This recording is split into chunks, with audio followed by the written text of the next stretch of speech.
يلا نبدأ أبو خالد. بسم الله الرحمن الرحيم.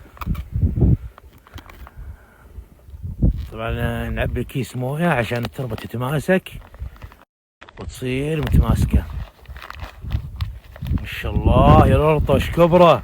هذا إنتاج مشتل جمعية الدهن الخضراء. طبعا في شتلات معروضة في المتجر للبيع بإذن الله تعالى عن طريق متجر جمعية الدهن الخضراء. ما شاء الله يا أبو خالد، يعطيك العافية والله يكتب أجرك، اللهم آمين، ويجعلها صدقة إن شاء الله عنك وعنا وعن المسلمين أجمعين. لو الناس كلها تتأثر في الشغل اللي نشتغله تلقى منطقتنا كلها خضراء بإذن الله إن شاء الله. هذه إعادة الغطاء النباتي المفقود. المشاركة والمساهمة. نعم، وإعادة الغطاء النباتي المفقود بإذن الله. بإذن الله. قواك الله وكتب الله أجرك يا أبو خالد. الله يقويك. لا ما شاء الله. التعليم، فترة التعليم وزراعة أشجار الغرطاء في نفوذ الدهنة.